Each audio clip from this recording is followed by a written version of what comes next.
Good morning. It's bright and early. It's like 7 o'clock. And I'm making my way down Baltimore Street. Need to meet up in a parking lot down by the Heritage Center for the first portion of the seminar today, which will be a tour of Little Round Top. So once I get down there, I'm going to try to find me some coffee or breakfast, and then it's about 8:20ish. We will be getting on the bus to start the day. So I figure I'd walk instead of drive. So, all right. Let me go find some place to eat at. This right here would be the home of Tilly Pierce. That was the girl I was talking about that went to the girls' school. That'd be like her bedroom right here. So you had the Tilly Pierce, and then you had the Shrivers that lived over here. Matter of fact, here's a little placard of young Tilly Pierce.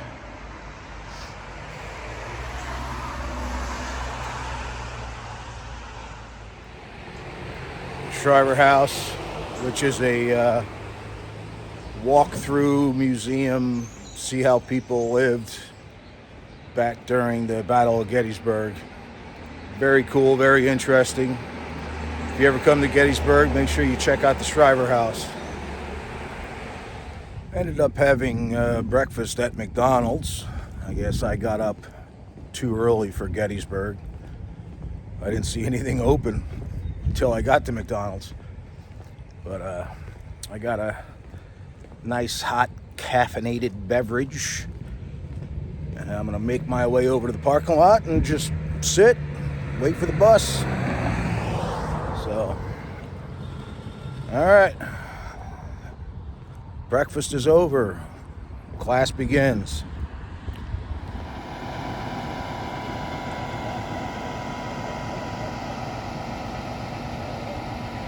I'm being very antisocial, but I got a bench and a coffee, so they want to stand. Not my business.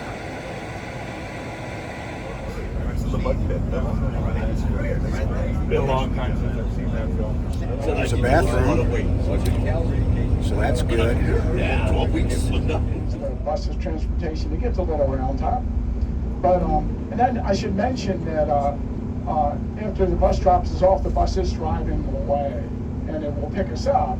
So I'll probably leave some stuff on the bus, but you don't have to leave. You know, if you need something, you probably shouldn't leave it on the bus. You're concerned that we can't continue the tour because of the weather, but we haven't had that yet. On July 2nd, 1863, I think you know, Dan Sickles, or as you say it, Sickles, moves his third corps of about 10,000 soldiers out from this line on Cemetery Ridge toward Little Round Top and out to the Peach Orchard, where he felt he could use his artillery better. He puts his men way out where those red barns are there, closer to the enemy than to his own troops that are back on this book years and years ago, and people were like, oh, well, that doesn't look anything like any rock or Little Round Top. Oh, we can do our thing. Hold on, we got to do this in order. But it is on Little Round Top, and you can find it. You just got to look at it from the right angle, and it is just right over there. I'd say he did a pretty good job drawing this thing. And that's the thing about the sketch artists that we like, is that the sketch artists are accurate. Chamberlain would have been there somewhere? He's there. He's in the woods. We're not quite walking out there, but we'll talk about it. Okay, thank you. For sure. You're welcome. A peace-like memorial silhouetted against some of the woods 5 miles away. Okay, and then of course the Confederate position continues around Culp's Hill out of view. The Union line starts here on Little Round Top and makes a beeline, at least this is how the fish hook is supposed to be, makes a beeline where all those trees and monuments are. It curves around Cemetery Hill, the rise in the distance, plus the light blue water tower. and then it goes to Culp's Hill, also out of view, okay? So that's that. Now, if you go back and look at that distant tree line, all the trees in front of it here were here during the battle. You're seeing a very similar situation with the exception of a few drops of water down there, okay? Those woods should be back another 150 yards. We'll talk about that later, okay? And if I orient you this way, you see a barn with 3 white ventilators on it? That's the Kadori farm. In other words, the right center of Pickett's charge, okay? Now, this is a blow-up, and I think you're better off looking at Fresnito's book as opposed to trying to get a glimpse of it here. But here is a section of a photo taken from right there, across that rock where John Cummings is there, and you're seeing the top of that rock, and the only 1863 photo that really shows the field of Pickett's charge. Don't mind my highlighting here, but there is, I have the George Weichert farm in a long rectangle, for instance, okay? So I just want to recommend this to you from Fraz's book or the Library of Congress, where you can zoom in on this thing and see all sorts of great details, one of which I'm about to show you, okay? Fresnito has a blow-up like this where he labels everything across 2 pages so that you can see what's what, much like we just tried to do when you looked at it. My favorite thing, and I'll try to point to it, when you look north of Little Round Top, just north of the Wheatfield Road, does anybody see it? What do you see? Nice. Anybody see anything close up? Wagon tracks. Wagon tracks, okay? You can see fences and walls that have been damaged and stuff, and you can actually see probably artillery, because there are batteries right over there. But you can also see in the distance of these photos is, with those wagon tracks, rocks and boulders around them. Now, we know the Wheatfield Road has moved a little bit. I will this winter finally figure out exactly where it moved based on these rocks, okay? Because I've got a few of the ones in the distance. Do you remember what we named this one? There's 2 rocks by this name. There's a big flat rock that we called? Flat rock. No? It's profane. Uh-oh. I do not know. The big ass rock. Because that's what it is. I do not remember that. Okay? So I'll encourage you to zoom in on this, Brady. I think it's digital ID 00061 or something. Did you hold that? Wall is. Okay? And this wall can be seen in other pictures, like I said. Now, when Justin's done messing around here, Good shot of you. thank you. Send that to me.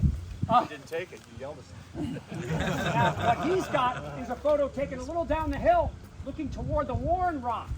Okay? Do you see it above the fence rail over there? This is what Brady captured compared to Gardner's atmospheric quality.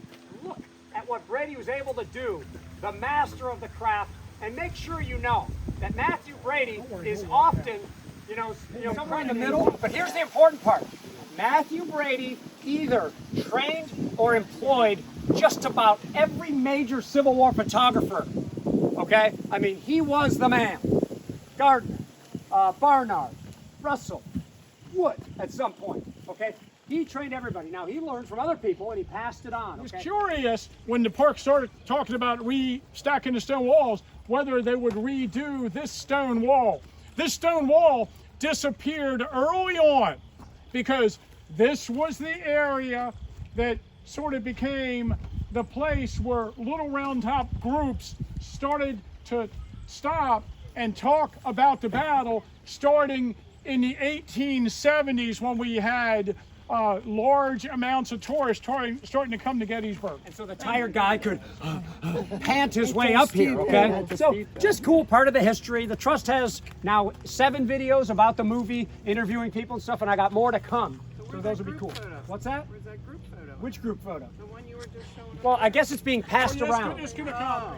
Because what Tim did was, you can see Chamberlain, Long Street, Batchel. So I believe that one's making its way around. Thank you, Janice. We'll make sure it gets around. Okay. You just keep passing it to people. It's like a lunch tray. Questions? I have that whole set from here. And then I have this. At the same time, when you showed me, and occasionally I didn't have one oriented correctly. Yeah. It's my fault. Of course it's Of course it's my fault, but I don't know. those printers are it's good my about- problem with technology. That's what it is. We're up here shooting in a couple of different directions, and probably the least published one is this incredible Gardner view, looking from near, not at, but near the 44th New York Monument, looking across the hill to the north. Okay, sorry about the sun there. Okay, beautiful shot. You can see the tall tree that appears in photos from everywhere. I call it the breastworks tree. So you can see it in Gardner's shots from Devil's Den. You can see it in Gardner's shot looking this way from the Warren Rock. And you can see it here and in other places. And that one tall tree really helps us to anchor things. That's Devil's Den. The rocks in general are known as Devil's Den. The biggest rock sticking up where people walk next to it thinking it might fall on them, and it will someday, maybe not on them, is called the Table Rock, okay? That's sort of the rock that's known as Devil's Den, okay? But we can talk about whether, you know, there's some differences in opinion on what the original den is. Either way, Alexander Gardner on July 6th-ish, 1863, went on top of the hill over there and went on top of where that dog is up there and recorded photos in this direction. And one of them, as pointed out by Frazanito, he thinks he can see two people and suspects they might be part of the photographic crew, and a dead body right here next to this rock that we call the Smirking Rock, and the body and the smirk are circled here. You also might be able to see Plum Run in there right past it. In other words, we can use this rock as an anchor to know where the Plum Run Bridge is now, where Plum Run was, and of course, where yet one more body in the slaughter pen was located. Jim is showing a picture from right here, looking toward those rocks right there. In other words, officer, I can't see what rank he is near where the two dead soldiers are over there, okay? The two rocks in the foreground are there as well. What you see is that Plum Run is but a trickle in this area. Oh, I wonder why. Where's all the water? Hard to tell. But on the afternoon of July 6th, so the sun is over there. All his photos around here tend to face this way. But this is a blow-up of his famous slaughter pen view. I'll come back here in a second, okay? Where you can really see, and just know that every rock you see here, except those in the foreground, can all be identified today. Tim was born, and just before I was born. Okay, so he recorded several pictures in this area called the Slaughter Pen, which probably goes from the Plum Run Bridge over to a rock up there we call the Elephant Rock. Okay. He also went into the Slaughter Pen and recorded photos of 6 dead in the woods over there. I showed you in last night's show. He also recorded one of the more poignant pictures called All Over Now, right in the middle of the slaughter pen, which is hard to get to now, and I'll show you a then and now picture of it in just a moment, okay? Single file people. Watch the mud. Okay, the angle's from right there, right where John Banks is. How many times have you done this? Of course. Hundreds, maybe not thousands. Well, we just broke for lunch, so got about an hour, 20 minutes till I need to be back. So that's plenty of time to sanctuarize. So I'll sit here for a beer or two, and then I might walk back to the house. I might get my car, because I walked down there and I walked here, and then we're walking out there. So I don't know, I'm gonna try to eliminate some of my walking.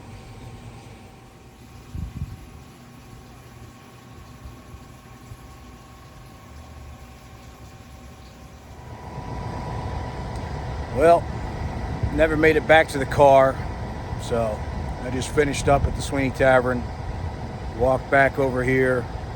I think we got a tour of Culp's Hill, maybe a little bit more than that. So once we finish up there, then I'll probably walk back to the house, because I have to, from there, I think I have to drive back to Adams County. So, all right. Time to get this tour started again. Not Trussell, Trossel, okay? And of course, you know there were some photos taken here. Before we get to this, you know, we have drawings. Here's Forbes. You know, kind of doesn't say exactly where it is, but of course, if there are dead horses around, you know that you're going to suspect it's around here. Now, Justin's going to hold up a photo called Unfit for Service, okay? One you don't often see, especially in 3D.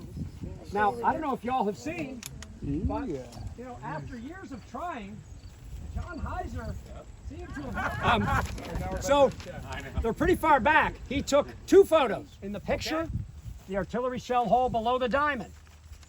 In the other photo that Craig's going to hold up, the one of the house, you'll see that they were working on an addition of the house, which is now complete. I'll also be happy to hand this to anybody because the rock on which is a monument over there and the one in front of it are visible right here. Okay? And I'll talk a little bit more here. Tim will get a shot eventually. He just doesn't know where I'm headed yet. Okay?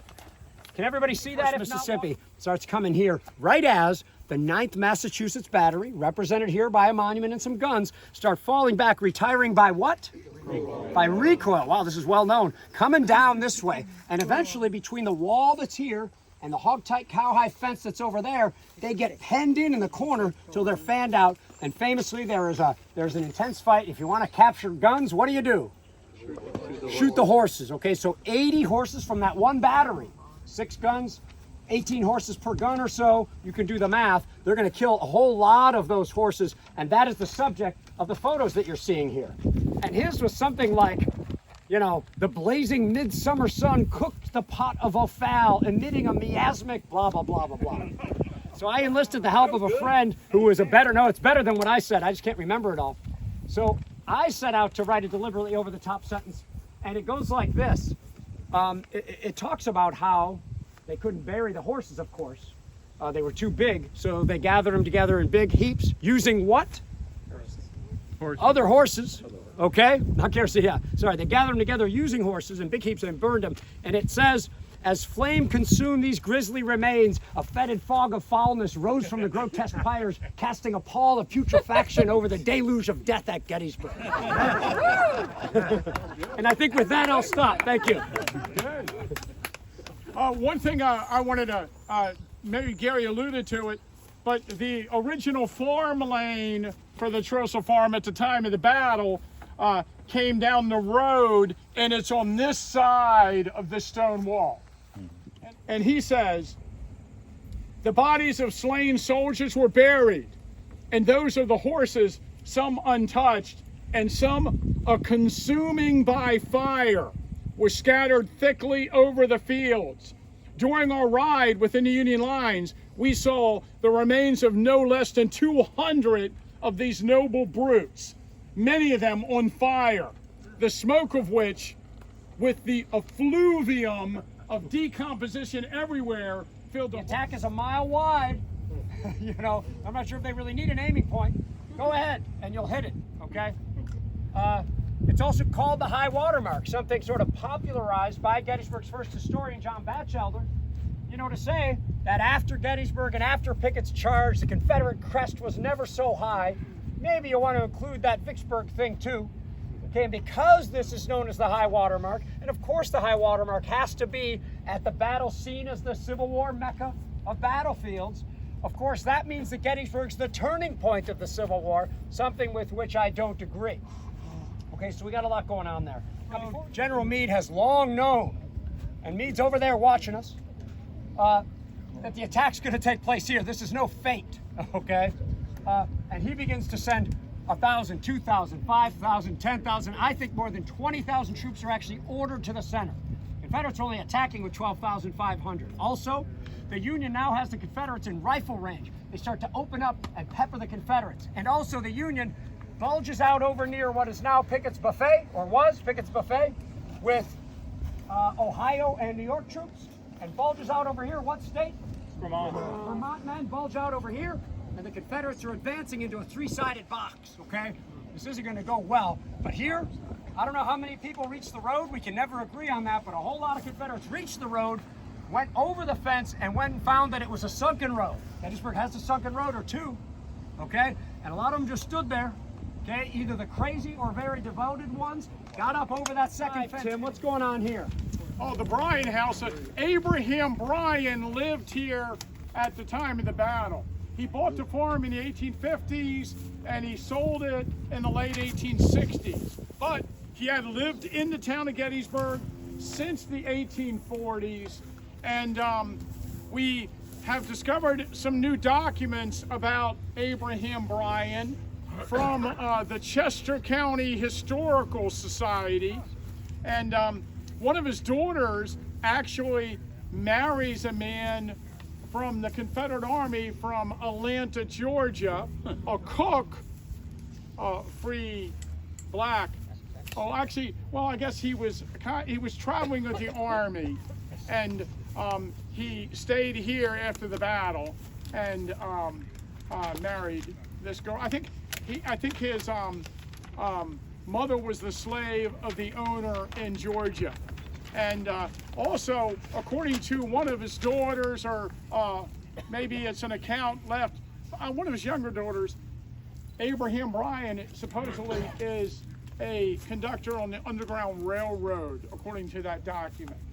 So we know little about him. He's from Maryland.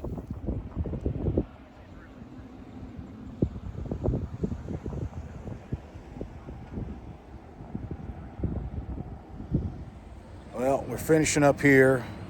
Just did a tour of the Bryan house. And then I think we're going to get in the buses, head over to Culp's Hill. So that's what's next. Spangler Spring as well.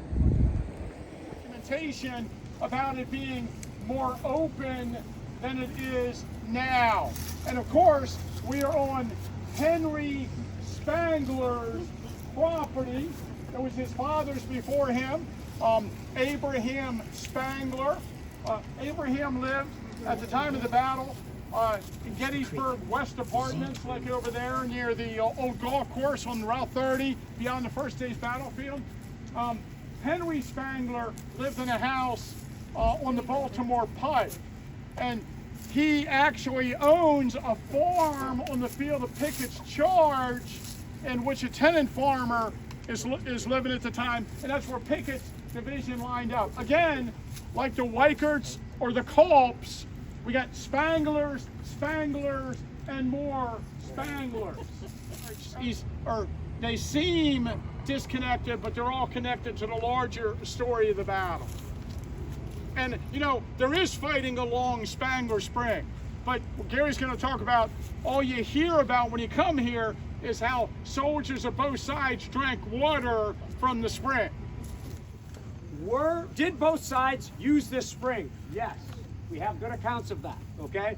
Did both sides use this spring at the same time? Yes, we have 3 accounts that suggest that they're using the spring at the same time. Did they know that they were drinking with the enemy? No.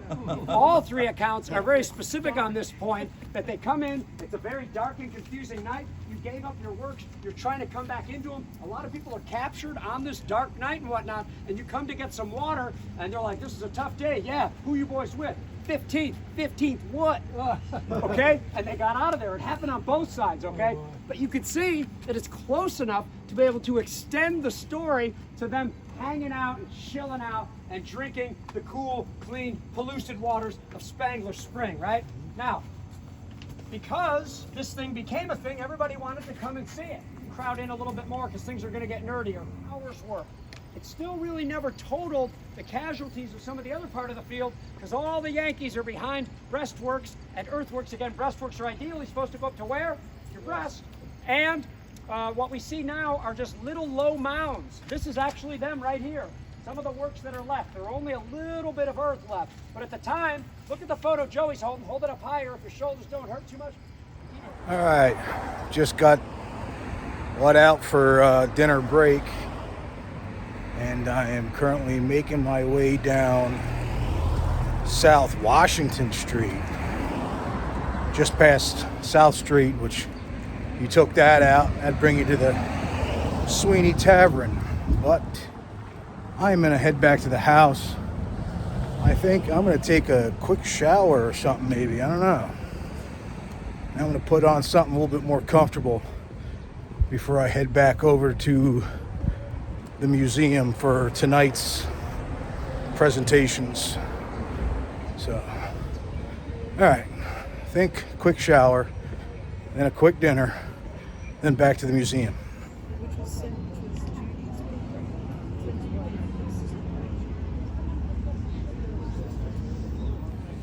Well, came to Sweeney Tavern to eat, but I made the mistake of eating in the front portion outside.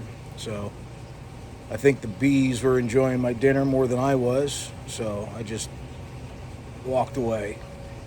Came back to the sanctuary to have one more drink, and then I'm heading back to the museum for the evening presentations. Today we explore the tumultuous career of George S. Cook, the great Southern daguerreotypist who became one of the premier photographers of the Civil War, kept his Charleston studio open through months of Union shelling, but ultimately saw his business devastated by that war. And yet he bounced back quickly and continued as a professional photographer almost until his death in 1902 at age 83. But it's also a personal story about the magic of photo discovery. As a Civil War photo historian, my research on Cook became a gift that just kept on giving. My discoveries helped me establish that Cook, shown here with his assistants in a stunning daguerreotype discovered by George Whiteley, was the world's first combat photographer, the first photographer to capture the enemy in action in a naval battle while under fire. We see coming into view some of the battle smoke from the new Ironsides. The second monitor comes into view, and we see more harbor obstructions. And finally, the Ironsides begins to come into view, its guns belching battle smoke as it fires shells at Fort Moultrie out of view to the left. There can be no question that this photo shows enemy gunboats in action on a day when Cook was under fire. Thus, he must be considered the world's first combat photographer. The Mobile Advertiser had its own story on September 11, and it was picked up as shown here in Rhode Island by the Providence Journal. An admirable battle scene was taken representing the Ironsides and two monitors wreathed in their own smoke while delivering their fire on Fort Moultrie, the article said. It also says, I learned it is intended after a time to make these pictures public and to reduce them to stereoscopic dimensions. My discovery notwithstanding, where was a vintage stereo view of this? At the National Stereo Association Convention in Richmond in 1998, South Carolina collector Tony Chabarro approached me and said, I have a stereo view of that photo. The ships are almost invisible and the label has a couple of mistakes.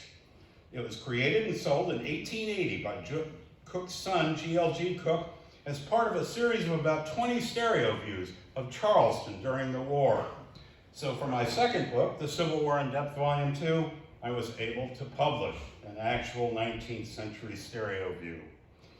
After a busy March 8, 1864, with 21 customers, this account book comes to an end. It was full. On its investments page, we find the very latest date, November 29, 1864, with a dividend of $8,000 on 10 shares of the blockade runner Chicora. He no doubt started a new book. It's one we don't have. Now Cook's story becomes shrouded in the fog of war. His wife becomes ill and dies in 1864. He is seen in Charleston as late as October, but finally flees the cradle of secession for a safer location, Columbia. Pal. One of my best pieces of advice for people when they're getting interested in the Civil War or history or any endeavor is to not go it alone. My temptation was, I'm going to do this thing on my own until I met him, okay? And I felt like a kindergartner because I'm like, oh my God, I know all the Corps at Gettysburg. This is 90. I know 3 photographers who were here. All of a sudden, they're doing quiz which colonel commanded which regiment. And it just absolutely blew me away. Turns out, Tim and I like the same thing. When it came to Civil War photography, there wasn't that many people who knew their stuff. We both became William Frasnito's kind of students, and he's our mentor. And, he helped me become a battlefield guide more than anybody else. Him and Wayne Motts took me around the field, taught me a lot, and gave me the great advice to memorize the order of battle for a battle. And that's how you get to know how the fighting works. So one of the best advice I received, my original Civil War pal, and with second to none, knows Gettysburg, the battle, and the place better than anybody else on the planet, Tim Smith.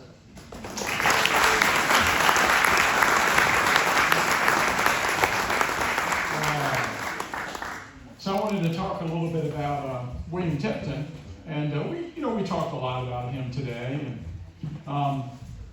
And one of the reasons that I think William Tipton's kind of interesting is that You can buy William Tipton's photographs on eBay, at any given moment. You just get on there and you put in Gettysburg and Tipton, and we talked about all the group views he took. So here he is, and of course this is from William Frasnito's book, Early Photography at Gettysburg. He actually got this image from some of the descendants who lived in northern Adams County, and since then, several people have passed away, and I don't think anybody knows where the original image is. But William Tipton was born on August 5th, 1850, somewhere in the town of Gettysburg. He's the eldest child of 11 children born to Solomon and Elizabeth Kitzmiller Tipton. Had the family Bible, and his name is William Howard Tipton. My middle name is Howard, so I was like, wow, William H. Tipton, and I have his middle name. So I put it in the book, William Howard Tipton, and then Bill Frasnito came to me one day and said, his middle name is Henry. I was like, Henry? But, I talked to the relatives, they have the Bible. And he showed me a baptismal record from St. James Lutheran Church, and sure enough, it's William Henry Tipton. So then I took that information back to Charlie Tipton, who lives in town, one of his descendants, and I showed him, and he got out the family Bible and said, well, here it is. And it said, William Henry Tipton. So, it's hard to one-up Fraz. He always has something you don't know about some source. So when he was young, he was in a battle. I'm sure he had lots of stories. But here's Winfield Scott Hancock, at Gettysburg. And here's John Batchelder, the government historian. And there's definitely an orb. Did you ever do that? Did you ever look for orbs in historic photographs? And here's the one here's a variant of the one that we showed today that caused so much discussion. In this variant, there's Henry Warner Slocum, and there's Chamberlain. So I thought I had handed this one out, but I actually handed the variant out of it. Now, there's an account in a newspaper article, Henry Stewart took this photograph. That's a Henry Stewart image. So he was working for Tipton that's Long Street, and there's Sickles, and again, I got this from the Clement Library, so I don't know if my version it tells you who everybody is, but I do remember that they had in that image, and that was 1888. So here's 1893, and Long Street visits, and I have the exact date because there's a studio image of Long Street. He got Longstreet to come to a studio and took one of them inside the studio. And then this is Oliver Otis Howard, I remember, and of course there's Sickles again, and one of the Confederate, this is Charles Tyson Tipton. There's James T. Long, the famous battlefield tour guide. They're at the Springs Hotel.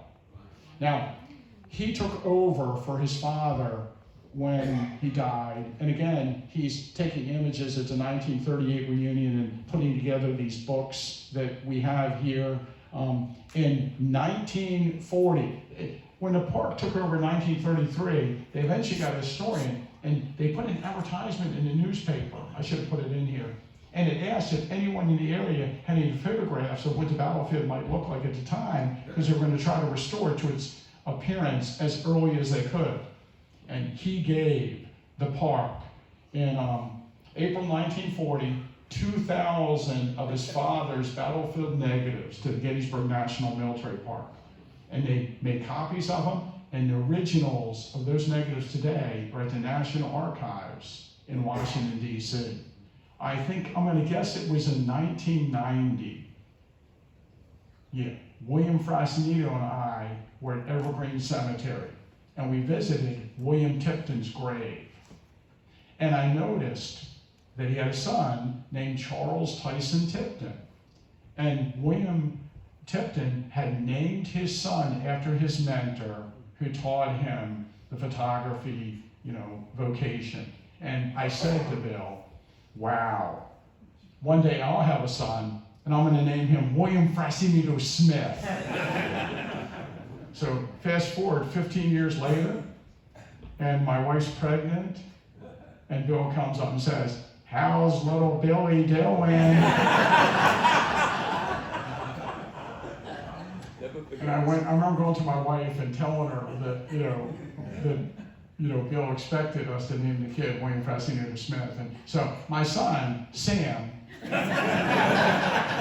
is 20 years old now.